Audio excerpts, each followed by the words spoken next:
Good morning, good evening, good afternoon, depending on where and when you're listening to this. This is Coffee with Kevin, and this is my coffee. Live, laugh, and love today. And I'm Kevin Martin, believe it or not. Today, today we're going to be talking about something special, not marshmallows, but something special. But today, day in history, big day. Here I am in Boston area. And today is the day that the revolution started. The ride of Paul Revere, April 18th. And here we are. Here we are. We've been a country ever since, our own country ever since. So it's it's a piece of history that's very important for this country in this region that I live in, actually. Now let's talk about what this is all about, because today I'm talking about being your authentic self. And I'm also talking about imposter syndrome. Imposter syndrome. That's a kind of an interesting term that's become popular in the last 10 years, especially maybe the last 5 years. The last 5 years. Glad to see you're making positive image changes. And you're like, thank you, Larry. Yes. I don't know if that was positive. I love marshmallows. And it's nice to have a nice, big, bright smile and big eyes, huh? Um, so, yeah, maybe it wasn't a positive change in my life. Thank you for that, Larry. I appreciate that. Now, let's talk about imposter syndrome. Imposter syndrome is where you don't feel that you're good in the role that you're at. You don't feel that you're right. You too, Lisa. Thank you. Thank you very much. So you feel like you're an imposter. And I always thought that was really, really interesting. And I thought it was maybe not all that bad, because when I teach people to when they want to change, I said start acting like the change you want before you're there, which is kind of, fake it till you make it. You've heard that before. Everybody doesn't like that term, but I tell you what happens when you do that. I tell you what happens when you do that internally. You're actually kind of tricking your subconscious mind that you're acting that way. And it goes to help you be that way. But you say, Kevin, what about this imposter syndrome? This is where people are actually acting a certain way and it's not working for them. They don't feel right. They don't feel authentic. Well, you see, the thing about fake it till you make it, and the thing why, how it works and why it would work is when you actually bring emotion to it. Your subconscious loves positive emotions. It loves things that feel like it's going to work, and it works with that. In imposter syndrome, you don't have that emotion. Matter of fact, you have a little bit of a negative emotion. From my point of view, the definition of imposter syndrome says you don't feel that you're right. You feel that you're really not as good as it looks. That really sounds like self-esteem. It really sounds like self-esteem. When I did the research in imposter syndrome versus self-esteem, it says, self-esteem is throughout your, all aspects of your life. And imposter syndrome is just in a specific area of your life, like work.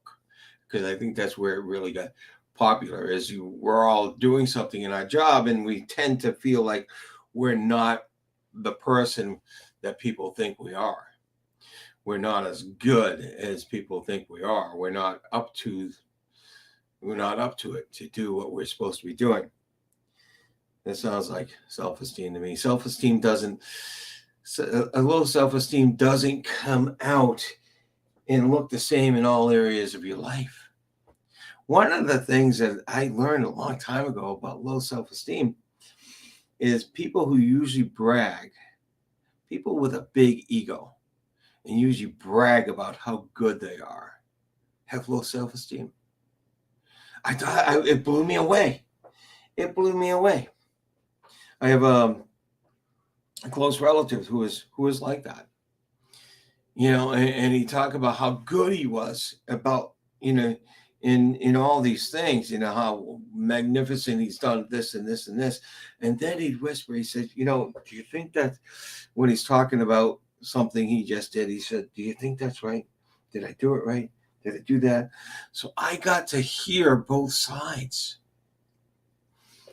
And I think, and I gather, and it is my opinion, that the person with the big ego that brags about their own efforts, they do that to try to make themselves feel better. To try to make themselves feel better. Maybe that's kind of like a different version of imposter syndrome. It was like, okay, or the version of imposter syndrome, because they might be doing pretty well. They just have to build it up more, so because it's coming down inside. Who knows? But that's really, really weird and strange.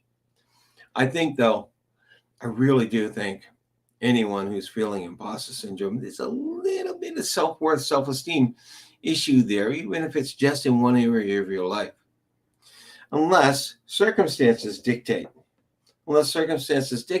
that you are forced into a role and you really didn't think that role in the first place, right? Didn't think you were good enough for that role in the first place. There's a difference. You didn't jump into that role. You didn't say, hey, I can do that role. Someone else said, you do this role. And I don't see that as imposter syndrome to begin with. All right. Yes, you're in a role you don't feel adequate enough. By the way, isn't that self-esteem? But if you got forced into a role somehow and you don't feel adequate enough, that's not imposter syndrome. Imposter syndrome is when you are in that role and you are doing that role and and everybody else is seeing you as great. And you don't think you're great. There's a personality type, a Y type, should I say, in the Y world. One of the whys we do the things we do is something called mastery. And someone who's mastery is someone who has a deep desire and needs to master as much as they can in any and all subjects that they take on, not just one. A lot of us are like that with one. All right, I need to come up for something for live stream, and I go dig and do the research, and I might do more research. For one single thing, yes, but for all things in parts of my life, all projects I take on, someone who's mastery, they can't help but dig, and they go so much further than they need to. It might be a Toyota that's needed, and they want to build a Rolls Royce. That's the kind of thing. So someone that's mastery needs to do that. And they never are satisfied. They think they continually think that they need to find more. So someone might see them as an expert. They see themselves as a researcher and not having enough research yet. There's a person I know of that he's been painting for 50 years. Everybody sees him as an expert. He sees himself as just a student practically. All right, so maybe that's imposter syndrome, but that's a drive that he has. It's not even a self-esteem thing. That's just a drive that he has. He doesn't see himself in the way others see himself, because he sees himself as constantly needing to go deeper and deeper, get better and better. And there are other issues that can come in with that. So I wanted to talk about authenticity today and wrap this up.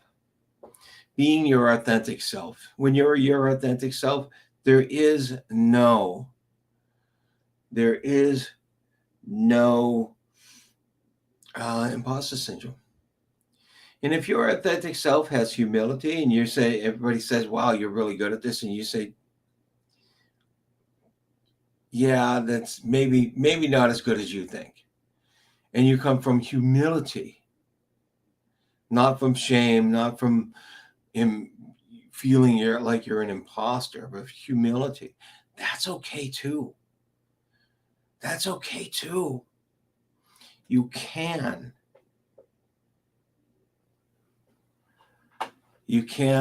be that way. Being your authentic self means knowing who you are. And if I know who I am and I'm in a role that's not me, I may not like it.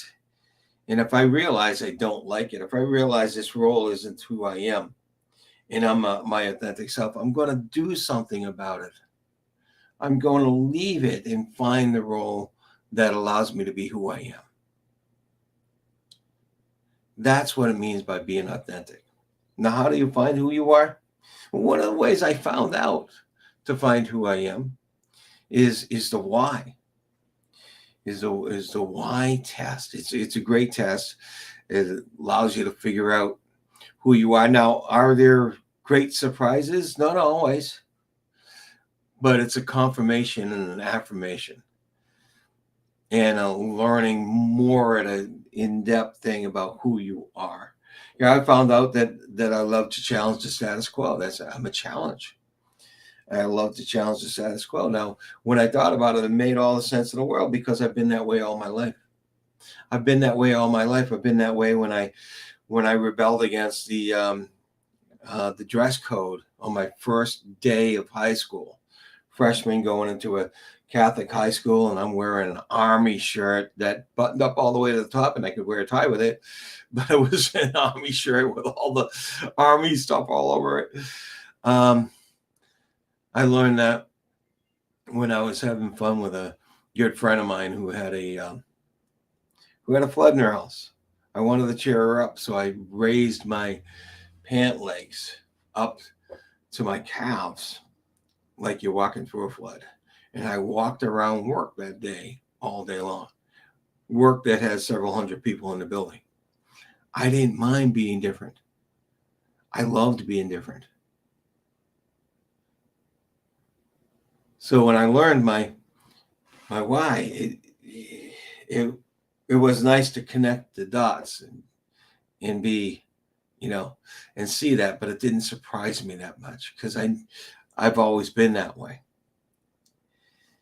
But I could connect the dots moving forward. I could look to see, okay, if I want to be authentic, if I want to be me, if I want to be that someone who challenges the status quo and does things differently, I want to continue doing what I'm doing.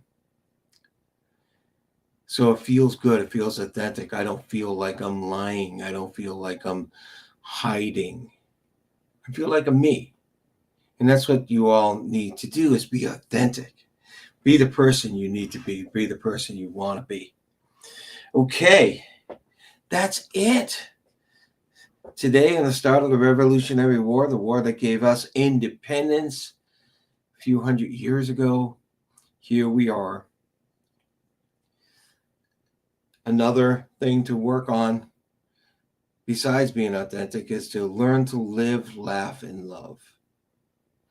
Laughing, I think, is authentic. When you really have a really good laugh, when something really tickles you, when something really, inspires you to say, yes, this is so funny.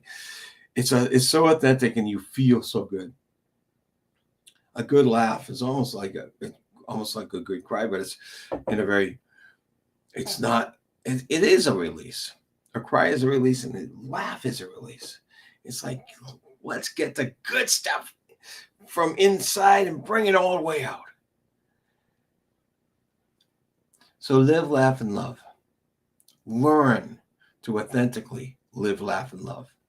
This has been Coffee with Kevin. This is my coffee, and I hope you enjoyed a hot cup of coffee, cup of tea, cup of hot chocolate, whatever it is. Maybe even an ice water or a cool drink. That's okay. I'm Kevin Martin with the Center for Next Level Performance, CNLPcoaching.com. If you want to reach out, you can reach out to me on Facebook. You can reach out to me on LinkedIn. You can reach out to me and Lisa Schermerhorn on CNLPcoaching.com. This has been another Coffee with Kevin. I thank you for being here, and I will see you next week. Bye-bye.